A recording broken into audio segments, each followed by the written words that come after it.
All right, so welcome to another edition this week of Facebook Live with Superintendent Toscano. I am Brandon Oliver. I'm the Director of Marketing and Communications for East Central ISD, and I have with me is Superintendent Roland Toscano. And Mr. Toscano, thank you again so much for joining us week after week. I mean, East Central is really privileged to have a superintendent that comes on every single week for a couple hours. Well, Superintendent Toscano is very privileged to be able to serve the East Central community in this role. And so I'm glad for you, Brandon, and I'm glad to be here each and every week with the community that we serve. And so good evening, East Central ISD families, friends, staff, and hopefully even some students. A lot has changed since the last time we met, and as has been the case, things are changing weekly, definitely on more days than not on a daily basis. And most recently, it seems to be even hourly. And so it's going to be that much more critical that we stay connected as we have been to make sure that you have the most up-to-date information and that the two-way lines of communication are open for your inquiries and feedback, suggestions. I think that this is going to help us move through this in the most effective way together, as is always the case. I have a few things that I want to comment on, Mr. Oliver, before we get into Q&A. I don't want anybody in the East Central community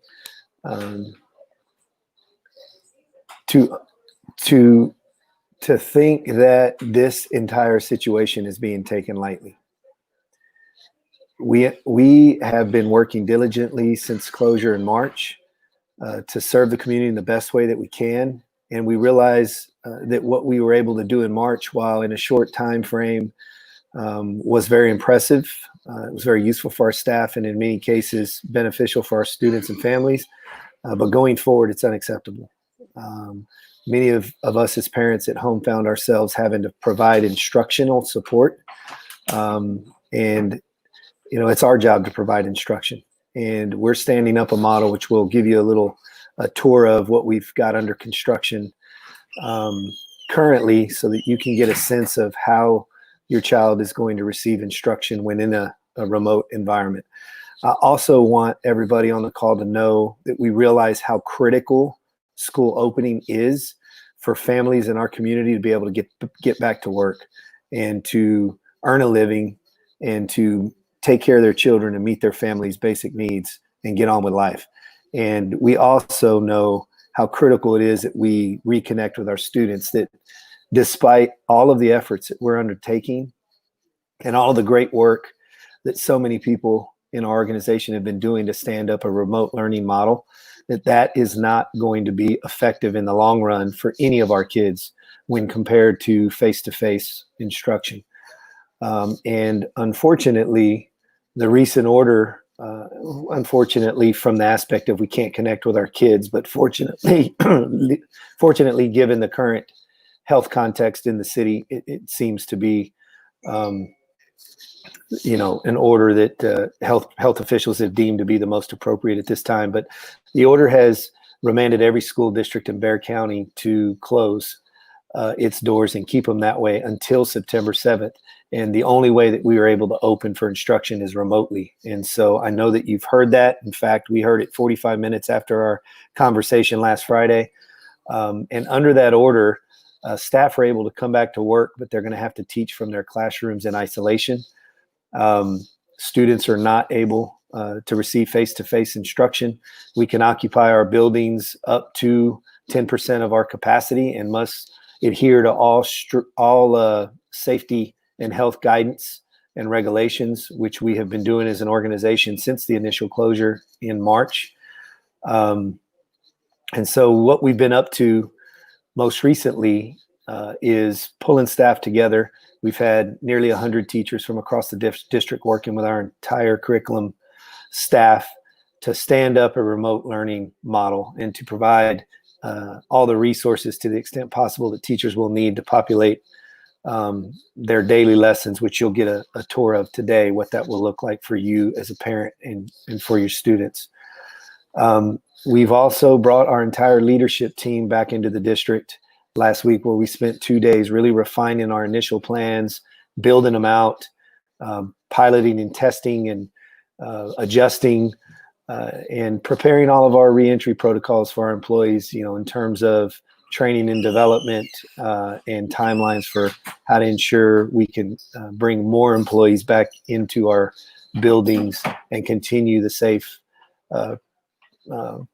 environments that we've been able to create thus far. And then earlier today, I spent 2 hours and staff, along with district staff, with all of our teachers across the district, sharing much of the same information that we're discussing here today, and that you'll get to see more specifically in just a few minutes. All right, so we do have some questions right now, Mr. Toscano, that I know we discussed a little bit beforehand. So I'll get to them, and a couple of them are about registration. Is there a deadline to register? I'm most likely going to need help with the portal ID, but I just saw it takes 2 weeks to get. Yeah, so there's no deadline for school registration. And those of you engaged in that process, you're doing the right thing.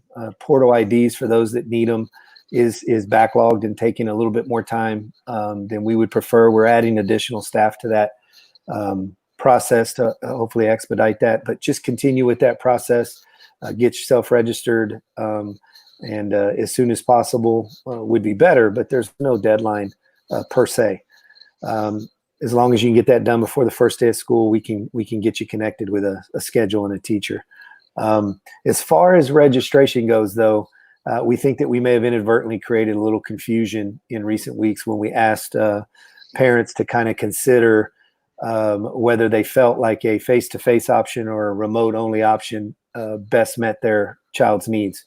And that was just, if you'll recall, for us to get preliminary information for scheduling purposes back when we felt like we were going to be able to offer both options. Given the current mandate, we know that we can only offer a remote option, but nonetheless, that process kind of confused what we meant by registration a little bit in some households. And so just to clarify, the registration process is not the same as giving us an indication of what learning modality best meets your comfort level and your child's needs. And so those are still two different things. You'll still need to formally register. And if you've not done so, again, stick with the process, be patient. We're going to expedite those IDs, portal IDs, to the extent possible. And again, just get that done before the first day of school. Sooner the better, and we'll get you connected. So if I was a parent right now, what do I need to do? I mean, because there's so much being thrown at them in such a unprecedented time. At this moment, what does a parent need to do? With regard to registration, Brandon? Mm-hmm. Yeah. Yeah. So parent, if they haven't already, just go to the website and feel free to share that again, Brandon. I think it was very useful when you did that last time. And it'll take you step by step through the registration process, and just get that process completed as soon as possible. I'm actually going to bring it up here right now. Just need to share the screen. Give me just a second. And so, let's see, there it is right there. So as you can see, it's at www.ecisd.net/registration. And all the steps are there. If you're a returning student, it'll have basically a breakdown of what to do, the detailed returning student instructions, including photos, frequently asked questions, and then here's the paragraph about portal ID. If you need help with that, fill out the form. And then if you see this box off to the right that has like the little 2 quotation bubbles, it says talk to us registration questions. If you click on that, that form will go straight to our registration folks, and they will be able to answer your question. But yeah, Yeah, just wanted to get that away, what parents need to do right now at this given second. Yeah, and staff are reporting to me that this week we've gotten the portal ID process down to 2 to 3 days. So if that's not the case for you, folks who are trying to register, click on that Talk to Us tab. Again, it goes directly to them and you will get an immediate response. Yes. So let's talk, I guess, a little bit about remote learning and parents. And so how will this remote learning work for parents working full time? Yeah, so the options for remote learning are synchronous and or asynchronous and a combination of both. And what I think would be helpful at this time is to bring Dr. Shannon Fuller on the call.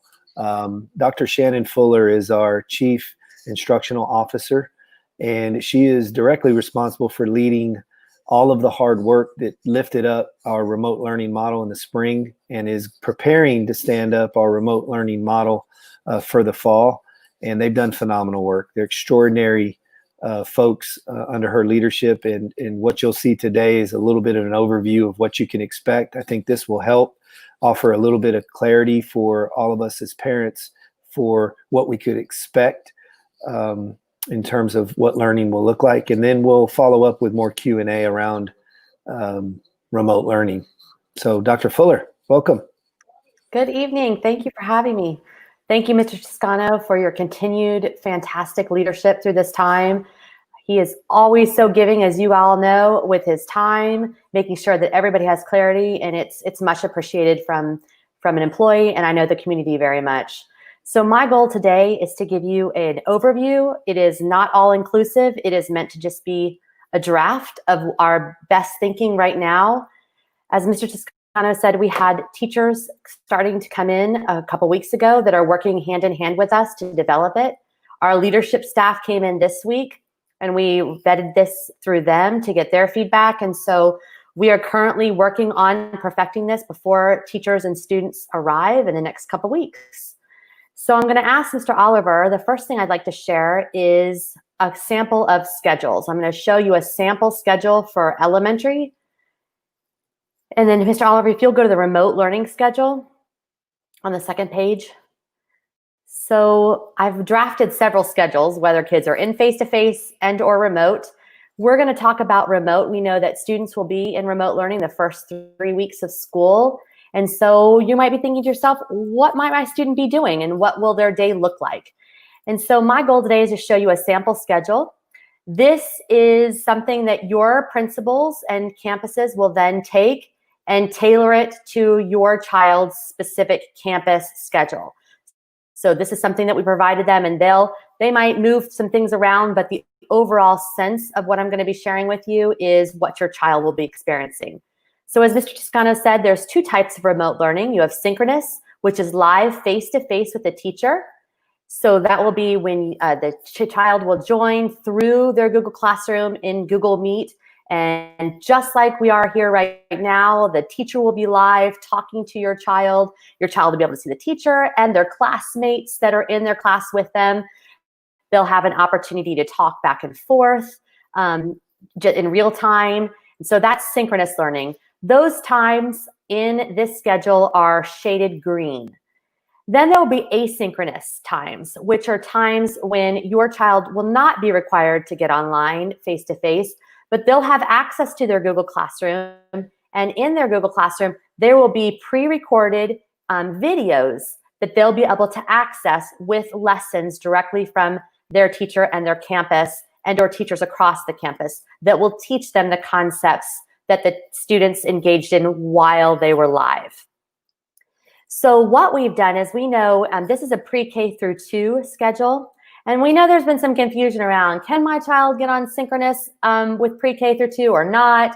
And so what we want to assure you is that we will still be offering live instruction to K through 2 students. And so if your child is able to, during the day, get online with their teacher, they will have that opportunity to do so. And what we've done is designate small chunks of time throughout the day in green that your child can get online with their teacher and get a direct lesson. If they can't, that's perfectly fine. If you're working or it's not their style or just doesn't fit your family needs, then they can go and watch those pre-recorded videos that will be there. So when your child jumps online, they might get a lesson, and they will get a lesson. And then after that lesson, they'll have some time to do some independent work that will all be loaded into the Google Classroom that they can go in and practice on. During that independent time, your teacher might, throughout the week, have your child jump on some extra for some small group instruction, for some reteaching, extra support, maybe have them read to them, things like that would be more individual and more small group. So they'll get the large group instruction, and they will also get the small group instruction throughout the week, meeting your child's specific needs. So one of the things that we've kept in mind, specifically for the youngest learners, is thinking about screen time as well. We know that screen time is something that we need to mitigate. So we've chunked that time throughout the day if your child can get on with us synchronously, and then have some breaks where they can do some independent work and then jump back on. So that's K through 2. And if you'll pop down then to the 3rd grade through 5th grade, once we get to 3rd through 5th grade, the state has given us some guidelines that students will need to participate if they choose to synchronously for a certain amount of minutes. It's 180 minutes a day, roughly, is what they're asking students to participate in. So again, it's the green sections are showing when we might be offering the synchronous teaching, and then blue shows asynchronous, and then we call it blended synchronous, because this is where they might ask kids to come back on to do that small group, to read with them, to do some math problems, to do that reteach, and or small group lessons, individual lessons with them. So throughout the day, again, we've chunked time. It's a little bit longer time. Their attention span is longer. Their direct instruction time needs to be a little longer. They have more content. So you will see that their chunks of time are longer in 3rd through 5th grade, and then they have some independent work that's built in throughout the day as well. All students will have time for lunch, recess, and then they have all of their content areas broken up throughout the day. So again, I say that this is a sample schedule through pre-K through 5. Your campuses will then take these sample schedules, and they will create them according to their campus schedule, when they will have their specials time, when their teachers will have all of that good stuff that they typically create their schedules around. They'll manipulate this sample schedule to meet the campus needs, and then they'll be sharing that with you. But I hope this provides a bit of a big picture for you to kind of understand what could my child's day look like. So if you're thinking, but I work, my child can't get online, what will asynchronous time look like? So asynchronous time is a time that's very flexible for you. Your child does not have time requirements in the essence of when they need to be online. They'll just have requirements for watching the videos and completing the assignments. They have flexibility of when they might do that during the day. It'll be open for them all day long up to midnight. So as long as throughout the day at some point that works best for your child and your family, that they engage, watch the videos that they need to for their direct instruction, and complete their assignments and submit them, they'll be doing great and keeping up with the class. Should you have questions or need help, you can see that throughout this time, teachers will have that asynchronous time as well, where if you can send them feedback, questions through Google Classroom, you can email them, and they will have specific time throughout the day to answer and respond to you and your child's needs through that asynchronous instruction. They'll also be providing your child weekly with feedback on how they're doing, making sure they're making progress, and if they're not, they will make sure that they will reach out to you and your child to help make sure that they stay on track. So this might be, let's say you're working, you get home at night, you're engaging in the work, and your child gets stuck, or they're struggling with something. You can send your child's teacher a message, you can, or an email through Google Classroom or a note, and then they will get back to you, if not that night, first thing in the morning when they have their asynchronous time, and make sure that they get you that response and the support that your child needs. So that's a pre-K through 5 overview. What might it look like in secondary? So if you go on down to the secondary remote learning, and we're going to start with high school. So high school, what we have talked about with the high school staff is looking at an A-B type of schedule. So what we've tried to do is think about that high school students and middle school students, their requirement is to be online, if they choose synchronous, 240 minutes a day. So we looked at that and we tried to create a schedule that we feel like students could be really successful with. And so we know that making bigger blocks of time and throughout the day would help them. And so we chunked their periods over a 2-day period. So they would have periods 1 through 4 in high school on Monday, Wednesday, and Friday, and periods 5, 6, and 7 on Tuesday and Thursday. You might notice that on Tuesday and Thursday, their periods are longer so that we can make sure that there's equitable time spent on all the periods. So they're not missing out on any instructional time depending on what day they're on. We've also sandwiched, if you will, the asynchronous support. So students would hop online during the yellow times, which would be kind of in the middle of the day from about 9:30 to 2:45. But then before and after school, or their synchronous time, teachers will be available for asynchronous support. So there's a good chunk of time every day, about 3 hours, where teachers will be in their classrooms, having office hours. They might be doing tutoring. So if a student's really struggling in one of their classes, they can pop online with a teacher and get some support, direct support from them through a tutoring that could be virtual, as well as answering emails, providing them feedback on their work that they're doing so students know where they stand in their learning and their grades. They can answer phone calls, emails, all of that good stuff, as well as providing extra support for, we know that some of our students are engaged in CTE classes that require some extended time and additional support. Those extra times outside of the class period will be times that teachers can engage students in that learning, as well as if there's clubs, extracurricular activities, things like that, they can hold those virtually with students so that they can continue to participate in those activities. And so that's a high school look. And then if you go down to middle school is slightly different than high school, same requirements. It's still the 240 minutes a day. However, high school has a 7-period day, middle school has an 8-period day. And because of that, we just had to slice and dice their periods just a little bit differently. So Monday and Wednesday, they'd have a 4-period day, looking at it as a sample. And then Tuesday and Thursday would be the other 4 periods. And then to make it up, because we wanted to make the time equitable that they're spent in each period, Friday, they would visit every single period remotely, synchronously, and they would just do them in smaller chunks of time. So they would see every teacher for about 30 minutes on Friday. Again, that would be for synchronous students. Any students that are participating asynchronously, they have the flexibility during the day to complete their assignments and their work and engage in those videos for direct instruction at any time during the day, as long as they complete it by 11:59 that evening. Students at the middle school, the teachers in the middle school will also be available during the blue times before and after the synchronous instruction for asynchronous support. Again, it could look like office hours, it could look like tutoring, it could look like small group support if they wanted to bring on a small group of kids to provide them some individual instruction. All of those things that we talked about before would still be available for middle school as well.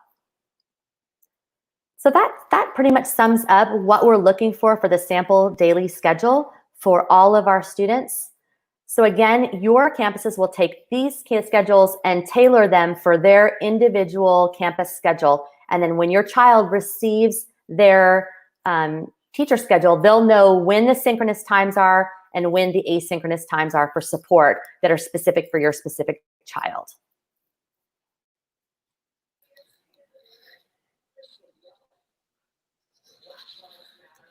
So Dr. Fuller, this is specifically for remote learning. So children, all children will be in a remote learning schedule to start the year through September 7th. Some families, even beyond that, are going to continue to choose a remote only environment. and this will be what their schedule might look like. If and when we get to a time where we can begin to re-enter students back into our buildings, we would be shifting to a little bit of a different schedule, which would be the face-to-face schedule, and then it would alter to a degree the remote scheduling as well. So when we get to that point, we'll cross that bridge in communication with families. Dr. Fuller, also I thought that maybe we could give them a little tour of what the user interface would look like for students at the elementary and secondary levels, if you don't mind. Absolutely. So Mr. Oliver, do you mind bringing up that elementary slide deck? So then you might be thinking to yourself, so my child is going to be home remotely learning. What will his or her experience look like? So we will be using Google Classroom as our learning management system. And when your child logs into Google Classroom, they will have a daily, what we call slide deck. And basically all a slide deck is it's just a series of slides that are together that will help to make up their entire day. So here's a third grade sample that we've created just for you, just to take you through what might that look like. So my child logs in during the day. This is what they're going to see. It's third grade, and it might say Monday, August 17th. It's the first day of school. So this is what they're going to see. So if you go to the second slide, so what they're going to see is it's going to be by blocks. So English, Language, Arts, and Reading, ELAR, would be their first block that they would be engaging with. So as a third grade student, this is what I'm going to see as my introductory page for this. It's going to tell me what I'm going to be doing today. It's going to show on the bottom left-hand side, when are the specific times that my teacher is going to come live in this classroom that I will be able to click on and join so that I can make sure that I know during the day. These will be the same times that will be printed on their schedule as well. What materials might I need for today? Most of these materials will be embedded into their Google Classroom, and so they'll be able to complete them in there, or they'll be sent to you, home to you, for you to have in like a student kind of kit. And then at the bottom right, it says evidence of learning. So I'll know I'm successful at the end of this day if I'm able to do these things. Mr. Oliver, feels good. Thank you. Then the next part is the actual lesson. We call it a mini lesson in class. And the reason we call it a mini lesson is because it's a short little direct lesson that the teacher will come on. So this is where they will click on, there'll be in that box, there'll be a little link there for them. They'll click on that link and it'll take them straight into their classroom with their teacher live, just like you see me right here. I would be live in that little box for that teacher, that student to see. And then their teacher's gonna give them their direct instruction, their lesson. She might read to them. She might show them how to do it to a strategy. Now that's for their synchronous. If you're remote, asynchronous, then there'll be a box there that the child can click that will show either the teacher, a pre-recorded lesson from the teacher, or a video for them to engage in that'll show them the same lesson that the students receive synchronously for them to learn the lesson for the day. There's an anchor chart, which is just kind of a fancy way to say poster. And that poster is something that will help support what the teacher's talking about during her lesson. So in this one, they're talking about independent reading, and that's the description that she'll be going through during her lesson. Then there's the practice. So now I'm done with the lesson. That part that was in green was green, right? Blue, no blue for the asynchronous. Then I'm going to get off, and this is what I'm going to do by myself, and I'm going to be working on my practice. If I have questions during this practice, my teacher is still in that Google Classroom, so I can send her a chat, I can send her a question, I can send her a message directly through Google Classroom if I need help, but that'll be there for them as well. And then next slide. So then here's an example of what might be an activity or a lesson. This is my reading life survey. So as a teacher in the beginning of the school year, I want to know kind of what my students' survey life is. And if this were live for me in my Google Classroom, I would just click on this little box here and I would type directly in there. So, do you like to read? So I would click on this blue box and I would be typing in directly, yes, I love to read daily. And that response will go directly to my teacher through the Google Classroom. So we're, to the extent possible, embedding all the students' work into their slide deck so they don't have to click in all different places to find their work. Then the same thing with writing. So I finished my reading. Now I'm going to go to writing. I have my mini lesson where I'll be able to gauge synchronously or asynchronously, my anchor chart, my fancy poster about what it is my teacher's teaching, and then my practice there, what I'm going to do to help practice the skills that my teacher just taught me. We go to grammar, same thing. What am I going to learn about? This one's on cursive writing. So it'll show me a video of how do I create my letters. There's a cursive writing chart for me. And then I'm going to go actually practice my cursive writing on my own. Then you've got phonics, how to read and how to read words and break them down and decode and encode. And we'll teach them how to do that, show them a mini lesson. They'll have an anchor chart, and then they'll have to practice on their own. So you can kind of see the flow of how it works. So this flow of the lesson, the supports that they need, and then their independent practice is something that will be the same for every single content area as they go through this. So if you click again, wait, hold on. If you just show them, I kind of show them one more content area just so they can kind of see the difference. So I think math is next. Oh, PE, no. Okay, so PE, go back to PE. So we will have specials. So they will have PE. They will be able to join it synchronously. They'll be able to click that link, and the PE teacher will be in the gym, and she'll take them through some exercises and their PE lesson. Should they choose to join synchronously? If they can't join synchronously, that's okay, because we'll have videos for them to be able to do on their own down at the bottom for asynchronous. Same thing for all specials, music, all of that. We have all of those that will be a part of their day and their slide deck, depending on what specials they have that day. And I believe then we get into math. Very similar to what we saw in ELAR. It'll show the time. This is the math introductory page. What are they going to learn? What materials might they need? And then the next slide will take them into the actual instruction. So then the instruction is there. They're going to talk about decomposing and composing numbers. They're going to have fact fluency. They're going to, if they click on the fact fluency, this little picture, it'll take them to their assignment. And then the next one is representing numbers. And so they'll be able to move some of those base 10 blocks to show their number in a manipulative format. And then there's the problem of their day. So they have a word problem that they have to work out. And then they have a video for direct instruction. And so then there's their video that the teacher will be on, or synchronously, or they'll have a video for asynchronous that'll teach them their concept for the day. And then they go to practice. And both of these things, they'll practice both. They click on the computer, and it'll take them to some digital math practice. And then they click on the pencil, and it would take them to their assignment in their Google Classroom. And the assignment is embedded in their Google Classroom, so they don't have to click anywhere else other than there, and they'll be able to do their work directly into in their classroom, virtual classroom. And then it's science, a lunch.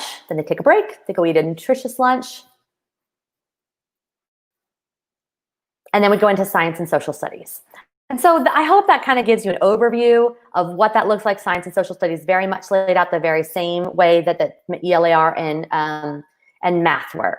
Of course, each slide deck is developmentally appropriate for that age group. So you're going to have different graphics, different number of words on the page, so that it is developmentally appropriate for the students in the elementary school that it's serving.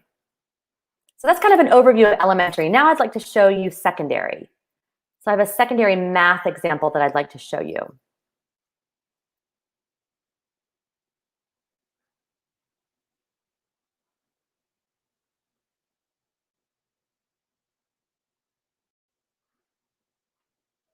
So in secondary, this is specifically a middle school example, and it's for math, and they use unit organizers. So if you have a middle school student, or you are a middle school student, this is very familiar to you.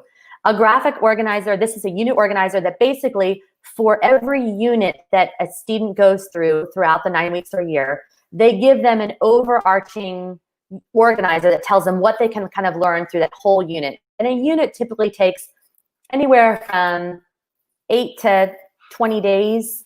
And so it kind of gives you a student a big picture of what they're going to be learning in that time. So this is just one unit. And so they'll have a slide deck for the whole unit. And the nice thing about this is that if you'll see on the left-hand side where it says 7th grade math, underneath there, all they'll need to click on is the day that they're on. So they would go, if it's the first day of school, they click on day 1. If it's the second day of school, they click on day 2. So for this example, we're going to click on day 2. So, and then it'll take them directly to their slide deck for that day.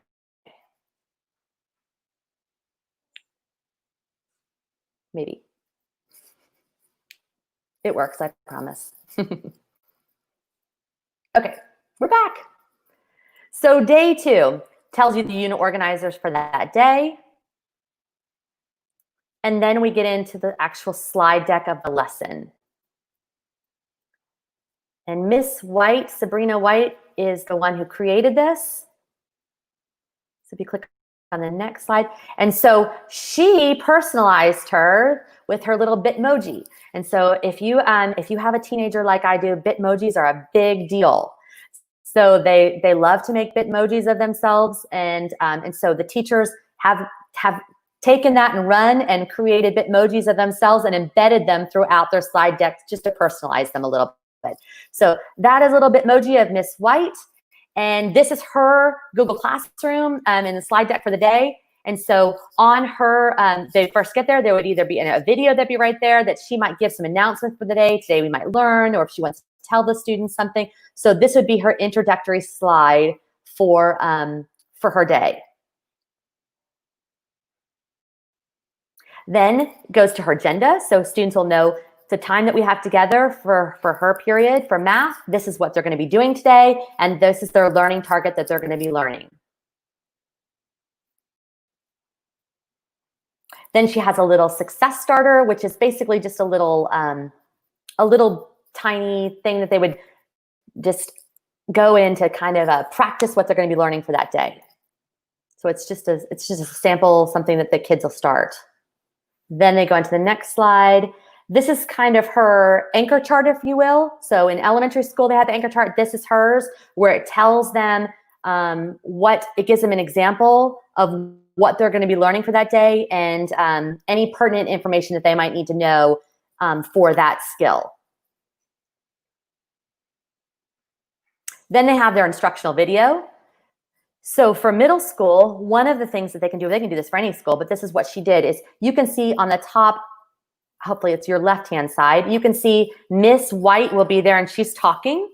And then it's like a whiteboard, like you would see in a classroom. And so she'll be manipulating the whiteboard and working the problem out and demonstrating the work for students just like she would in the classroom.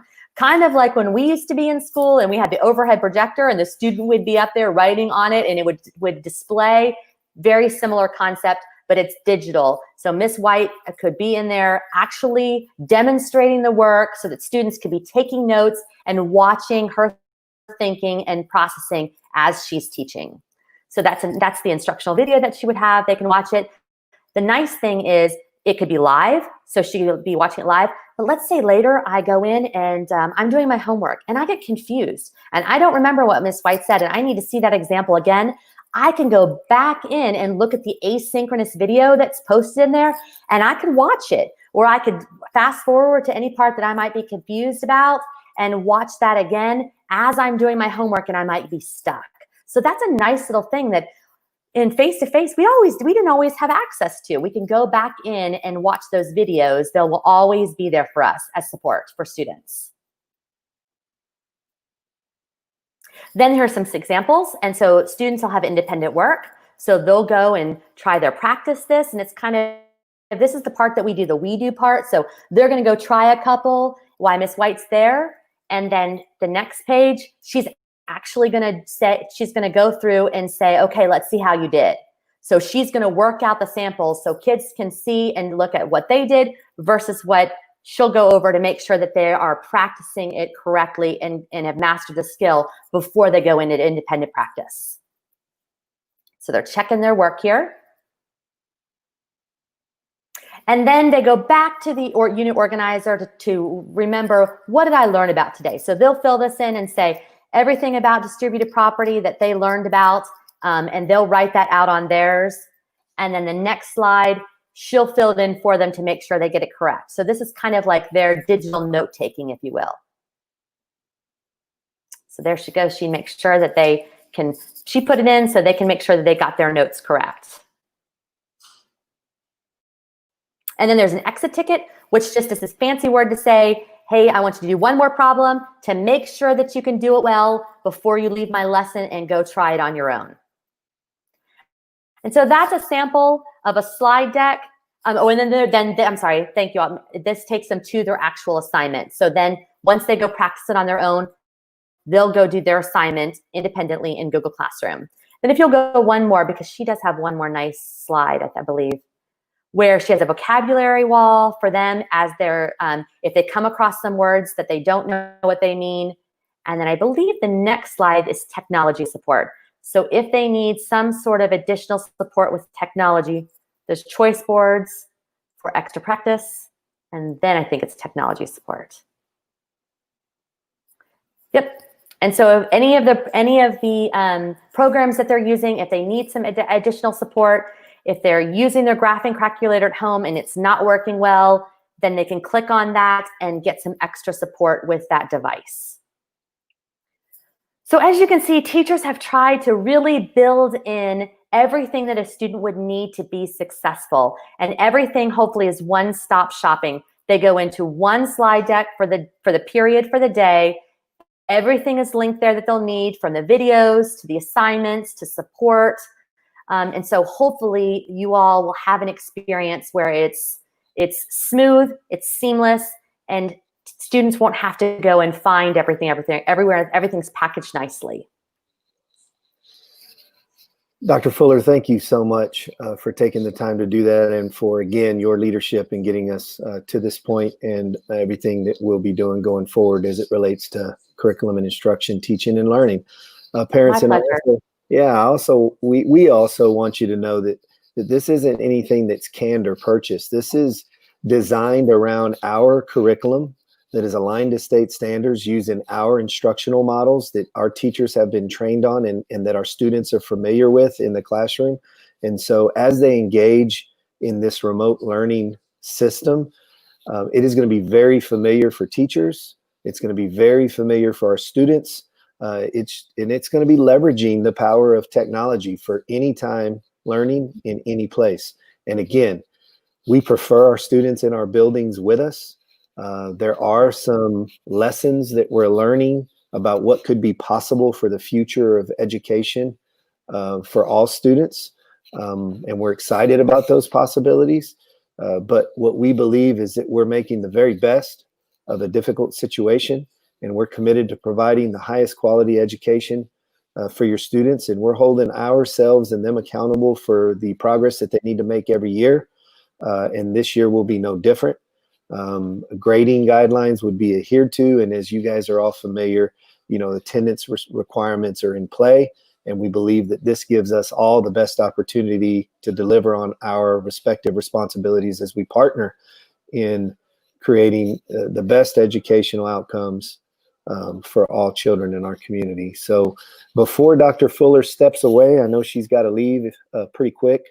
If there are any specific questions to anything that was presented today, we'll give her an opportunity to answer one or two, and then I'll let her leave so that we can continue, and I can take over answering questions from there if there are more. All right, well, I'll kick it off real quick with a two-parter. How will this remote learning work for parents working full-time, and how much will I have to teach my kid during remote learning? All right, thank you so much for that question. I know this is how to balance all of that is something that we're trying to grapple with.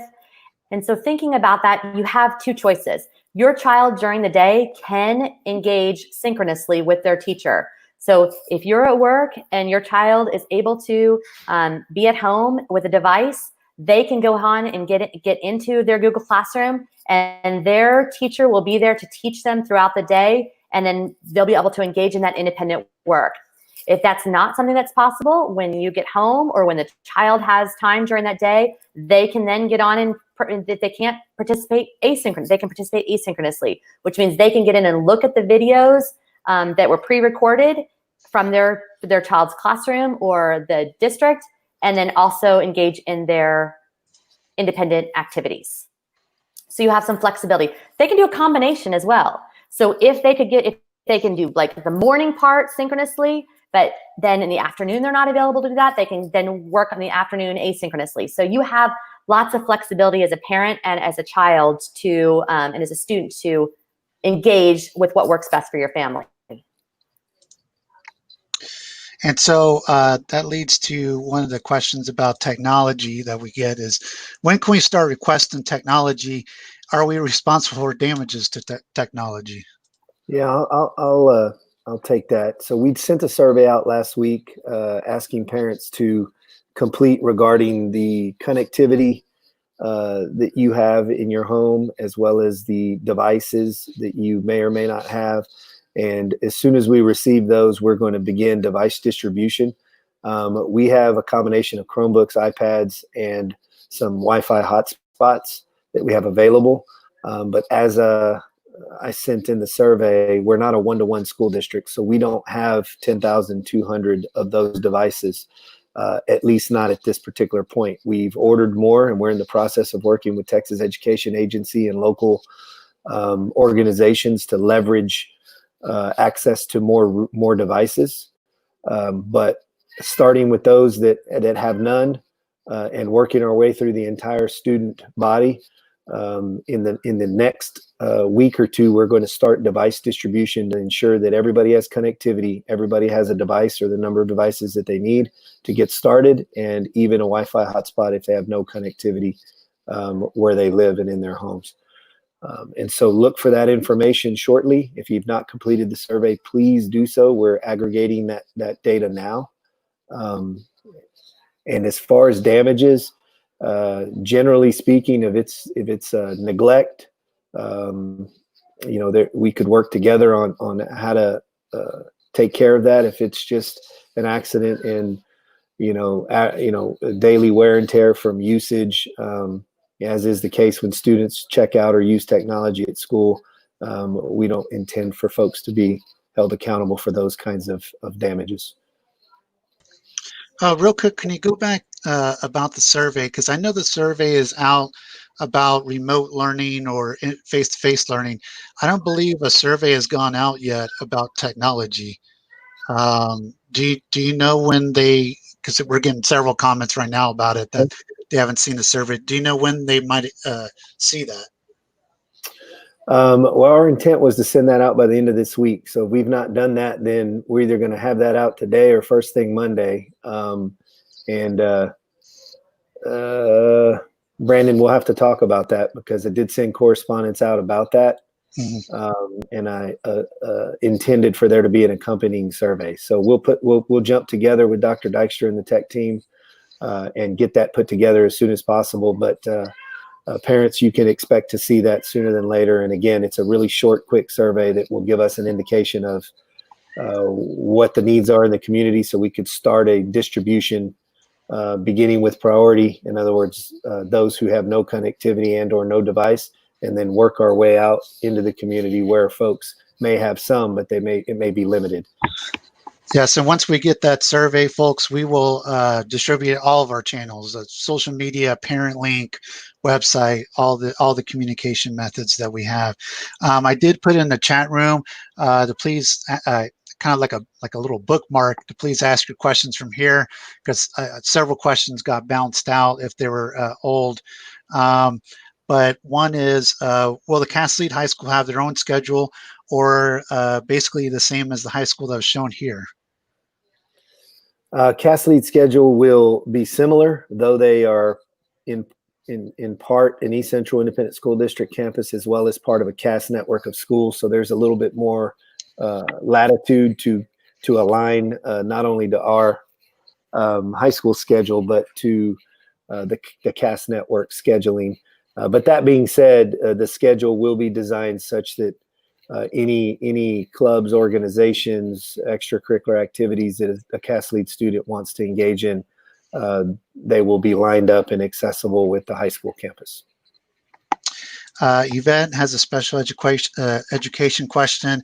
How will special education services fit into these schedules? My daughter is in kindergarten and receives speech therapy. Yeah, so in accordance with IEP goals, all of the services that can be served remotely will be programmed in and customized for your child.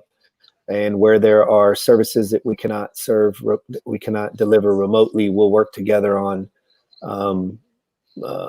appropriate solutions. But all special education services in accordance with IEP goals will be programmed into remote learning. Thank you for that question, Ms. Robinson. Alma has a question.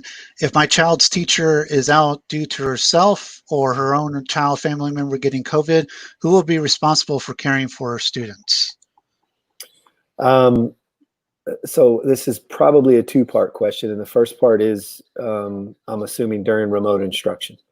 So during remote instruction, the access to the Google Classroom is available at all times, and if it needs to be supplemented or supported with other teachers in the same grade level or same content area, it will be done. So children during remote learning will always have access to quality instruction, whether from their teacher or another teacher teaching the same subject or grade level, regardless of whether the teacher is out or is experiencing COVID-related illness. Now, when we're face-to-face, that may be adjusted in that if the teacher is out while students are beginning to return face-to-face, then that's going to be a challenge that we'll address differently than we would have previously. So previously, we might have redistributed students to other teachers to ensure that they got the direct instruction from a certified teacher as opposed to a substitute and then managed by the substitute.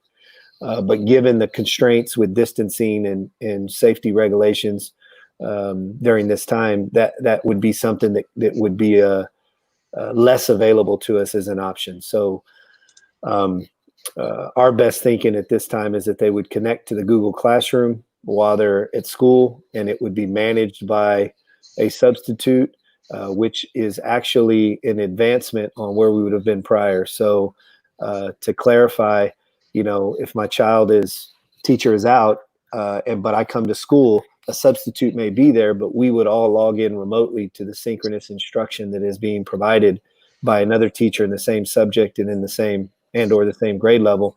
And we would follow the roadmap in the slide deck for the day. And we would have a substitute there to help assist to facilitate that. So we actually, in this current context, have the ability for a child, no matter the circumstances, whether their teacher's out or they're sick at home, to continue to receive instruction each and every day from a high quality teacher. So I hope that answered the question, Ms. Alacorn. Let's see, Cindy, this goes back to registration. I think we could show the registration website again too, but I am unable to register to my children. Who do I need to contact? Ms. Lechuga, on the website we showed earlier, hit the Talk to Us box and send that message. And if you don't get a response, by the end of business Monday, reach back out to my office and I'll ensure that that's the case. All right. We just want to remind you again that URL is www.ecisd.net/registration.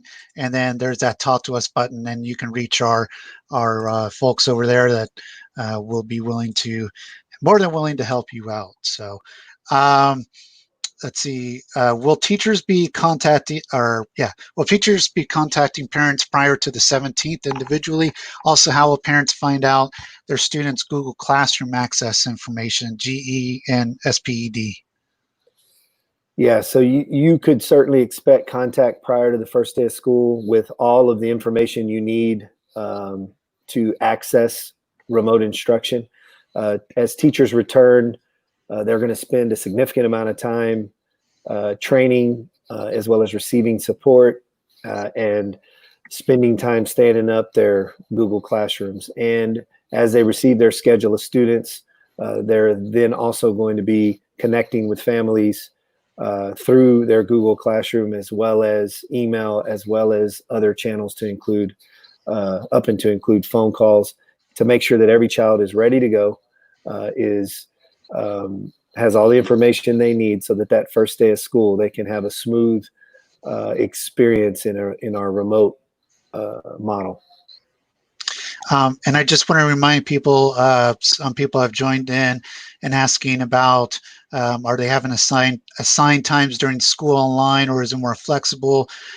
We cover all that at the beginning, basically what a day looks like in remote learning. So please check that out at the beginning of the video. The video will always stay online here on Facebook and YouTube.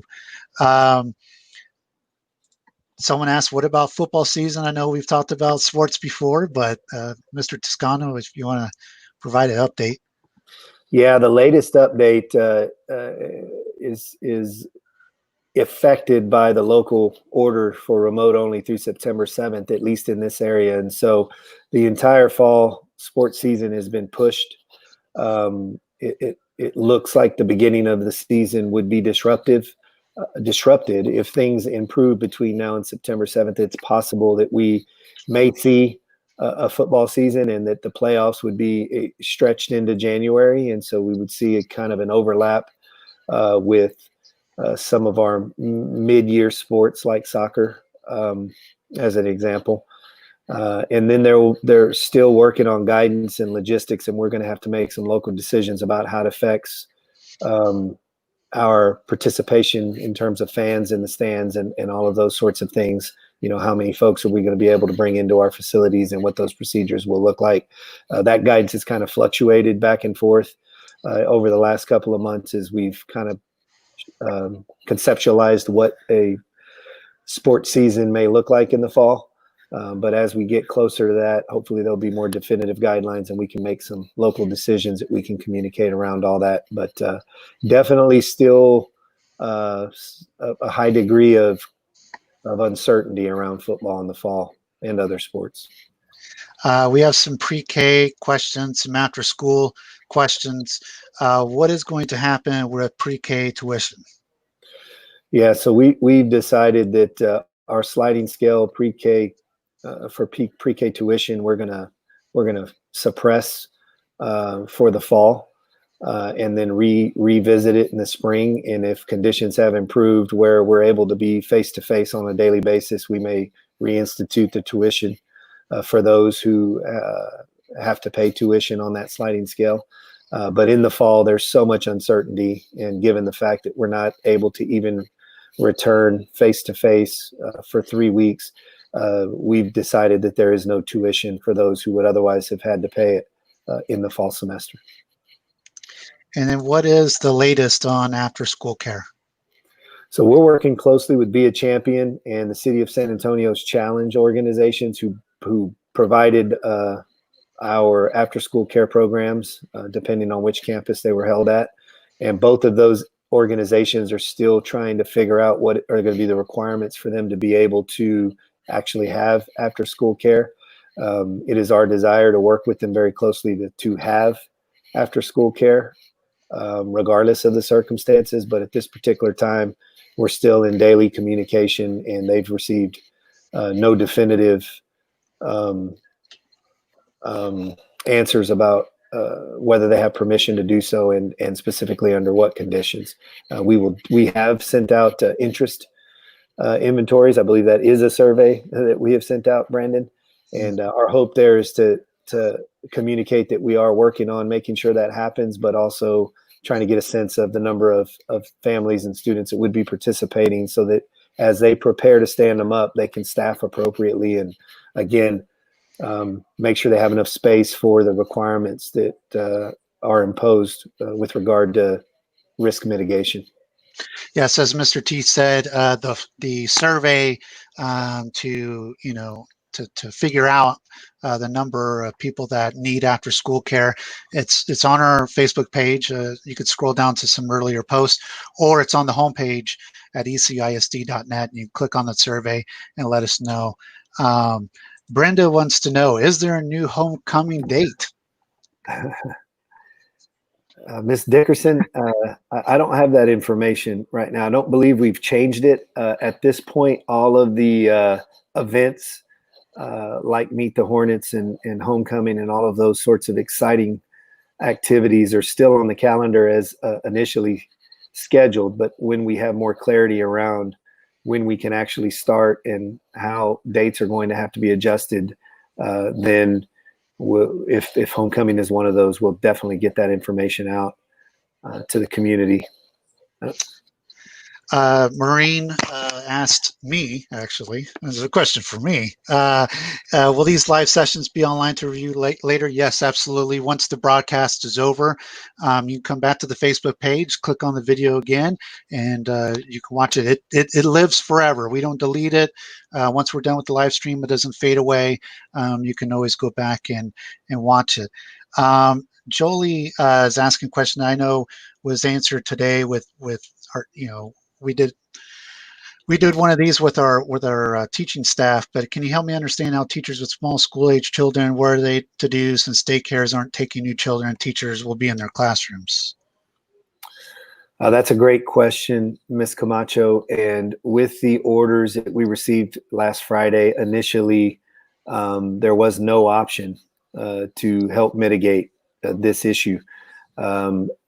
East Central Independent School District, along with several other districts in Bexar County, asked for a variance to the order, which was approved yesterday. In fact, we received notification, and the variance allows for only those who are instructionally essential, which is basically talking about teachers who have school-aged children. At this particular time, we're talking about kindergarten to fifth grade age, still working on some guidance around pre-K. But kindergarten through fifth grade age have the ability, if they have no other means for childcare, to bring their child to the building that they teach at, provided that we stay within the 10% capacity, and provided that they are not in the classroom with their parent and that the district is not providing face-to-face instruction. And so what that essentially means is there is a provision now for those closest to instruction, which will enable us to provide remote instruction for all the children in our community and avoid them having to be out as a result. That teachers can bring their children, but it does not rise to the level of child care quality. It does not rise to the level of school with face-to-face instruction. And so it's not preferred by teachers if they have other options for childcare. But if it was the only option that they had and it allowed them to be here to provide remote instruction with our support for all the rest of the children that they serve, then we'll make space and meet all of the requirements and ensure that the students maintain a minimum of 8 foot of distance, wear all PPE, and adhere strictly to all risk mitigation protocols. And in terms of service like child nutrition, the rest of the students in the district would have access to meals that would be able to be picked up curbside, and we're in the process of getting approval for us to also deliver meals into the community daily during this remote time. The students of teachers who may be in the building would be able to step out to the curb and grab a lunch and then walk back into the area that they're in. Those areas, again, 8 foot distancing, all risk mitigation protocols followed, and we would keep the groups of students to smaller than 10. That's our own imposed regulation. And the adults whose children they belong to would coordinate rotating during conference times and things of that nature to monitor the students. And while they could provide support for their own child, they could not provide direct instruction or academic support to any of the other children in that environment. And that is a benefit to our entire community. However, It is not a benefit extended to any other employees in the district, and so it's definitely the best of a bunch of bad options. It's not equal, equitable, or fair to all of the other employees in the district, but it is the best we can do to ensure that our core responsibility is met beginning August 17th. Eric and Melissa Cruson had several questions. I just want to touch on this just real quick, because our teacher's going to be able to pre-record classes for parents who have to work. Also asked about hotspots. We cover all of this at the beginning with a great presentation from Dr. Shannon Fuller. You can always go back and look at it. This video will always be on Facebook and on YouTube, but just to save us time, that whole thing was covered. But she did say about the curbside lunch, at least for her, curbside lunch was hard to get last semester. How is that going to work? Yeah, so as I mentioned here a moment ago, we're going to have curbside pickup options at every campus across the district. But we're also in the process of obtaining approval, we hope, for us to be able to deliver meals into the community as well. And so we found in the spring that when we were able to do both, that the participation increased tremendously, and that more of our families than not were able to ensure that their children received nutritious meals on a daily basis. I definitely understand where parents are getting antsy. How and when will we be notified about who our children's teacher will be, and how do we go? Well, we answered the devices again. Go back. We're going to release a survey imminently, but I think the first part of the question: how and when will they be notified about the children's teacher? Yeah, so we're finalizing schedules as we speak, and once finalized, immediately thereafter, teachers will receive those schedules and begin to notify their students and give them all the information they need to set up their Google Classrooms and access learning remotely. Keep in mind that we just received at about 6:30 on Friday the notification that we were forced to begin remotely only August 17th. So in a very short amount of time, we've adjusted our plans for 100% remote. Previous to that, we were at about 50-50, and we were prepared for that. And I think it would be good to mention that, we're ready at any point that we're able to begin to offer face-to-face instruction. We'll be ready from one day to the next to do so. We've been preparing for that. We're going to be ready for that. And we will, again, on August 17th, be prepared to deliver 100% remote instruction as well. So it's a definitely understandable question, Mr. Rivetta, and we've had it asked a couple of times this evening, and we're working on that as we speak. Yolanda, I know we covered this in previous episodes, but Yolanda asked about STAR testing. Yeah, the state of Texas is pretty set on making sure that no matter what the context are next year, that STAR test will be administered. And so, we believe that while it's important for learning about effectiveness of our efforts and informing us in one of many ways that we're informed about the things that we need to adjust as it relates to your child's learning, we believe that there's a lot more important things to be focused on than STAR test. And so, quite honestly, we're not focused on that exclusively. That's something that's going to be done to us if it's going to be done to us, but we'll be ready for it if and when the time comes. The only guidance that we've heard thus far, other than it's going to happen, is that the testing windows will be a little more flexible, and that there will be administration guidelines for students who are remote only, and we'll, when the time comes, we'll execute those very compliantly, and in a manner that hopefully mitigates all the stress and anxiety that comes with it for so many students and staff. But nonetheless, it's at least today it's happening, and we're focused on more important things right now. And we'll cross that bridge when we get there. Brenda has some great tech advice, and that parents keep a lookout in your spam folders. Emails from new teachers might get spammed.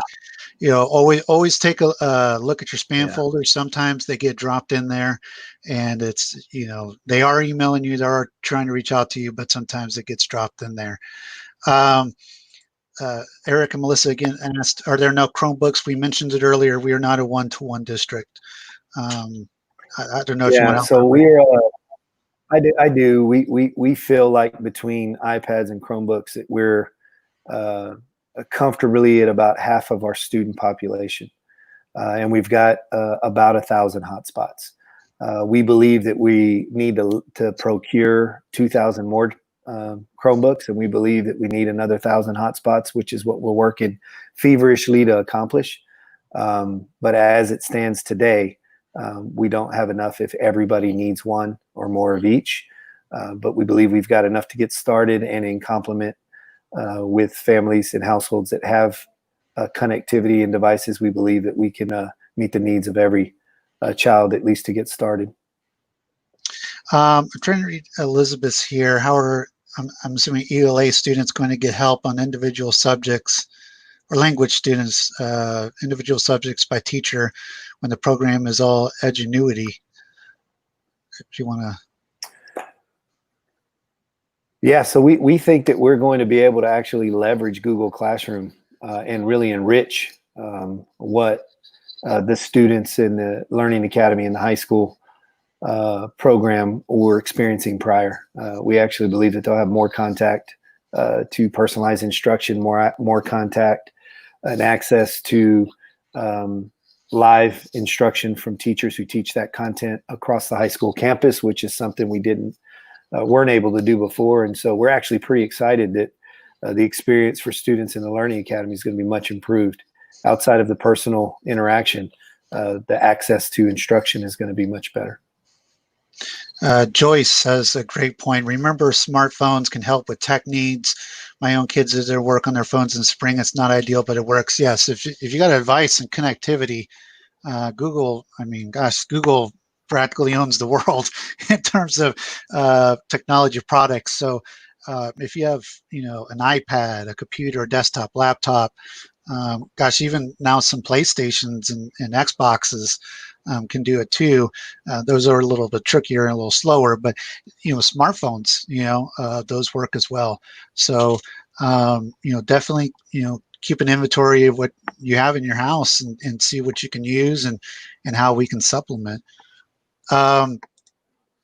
How will speech services be handled for the ones within tuition-based pre-K? And we kind of touched on this a little bit, but do you want to? Yeah, for all students, to include pre-K students enrolled who require speech services or any other services that otherwise might be difficult to provide remotely, will, to the extent possible, provide those services. There is actually during this time been developed many effective and robust speech services that are being able to be provided remotely that are appropriate in many cases. And, of course, we would evaluate each child's needs independently and, agree through the ARD committee process the best path forward, and we will deliver on that service in the manner that the committee agrees to, again, driven most importantly by parents. So the questions have slowed down a little. Oh, we have just another one that just popped up, and we've covered this before about choir and band concert for high school. You just want to touch on that quickly. Yeah, Andrew, it looks like in our scheduling, we'll continue to offer choir and band remotely. And there will be direct instruction synchronously on a daily basis, as well as asynchronous access to content. In terms of convening for concerts, our hope and dream and prayers are that we will be able to do so sooner than later. But as of today, we can't convene in person until, or at least no sooner than September 7th, which means concerts certainly wouldn't be able to happen, at least not live, but we've all seen some pretty fantastic concerts through platforms like Google Meet and Zoom, where all members of a band or a group came together and really blew us all away. So those things I can see, Andrew, us doing until we can meet again. Rachel Cordova, my son is an incoming freshman. Who do I contact in regards to dual credit? Yeah, so I would reach out either to one of the administrators, your child's counselor, if you're aware who the counselor is, or to one of the two academic deans, Miss Ferguson and Miss Barnett Koshin. Any of those folks can assist you immediately with dual credit related questions. I just want to answer Norma's real quick. How can I register my son coming from another district? It's all at our website, and I'm going to try to bring it up again real quick. www.ecisd.net/registration. Again, it has all the details for registering students, whether it's returning, new to district, so on and so forth. And then they have a Talk to Us button. That Talk to Us button, if you encounter any issues on the way, you can click on that, and they will be glad to assist you with any questions you have. We're going to take just a couple more questions because it seems like we're getting towards the end here. Fire science program for seniors. I'm sure this goes along with a lot of the other electives and things like that. But if you want to touch like upon electives and fire science being one of them. Yeah, so Dr. Amanda Holman, who directs all of our CTE programs, working together with Mr. McKay, our high school principal, are working diligently to ensure that we can stand up every career and technology program to include fire science. And as it relates to our external partners, like in this case, our San Antonio Fire Department and our firemen who team teach the course, we're working very closely with them to ensure that we can still deliver the program for our seniors who are at the practicum level, and working with San Antonio College on the dual credit courses. And our full intention is to be able to deliver that experience for students to include your senior. And so you should receive more detailed information as August 17th approaches. But just know that it's a critical program, as are all our CTE programs. It's a critical year, senior year, as are all of the years that our students are in school, and that we're going to fight hard to make sure that nothing is lost just because we're in this circumstance. Thank you for the question, Ms. De La Fuente. I think this will be probably the last question. Going back to face masks, for requirements for students when in class instruction continues, what is that going to look like? I know we've covered it several times in other episodes, but. Yeah, we'll be providing disposable masks, reusable masks, and face shields for all of our students, and we'll be expecting them to wear them on a daily basis.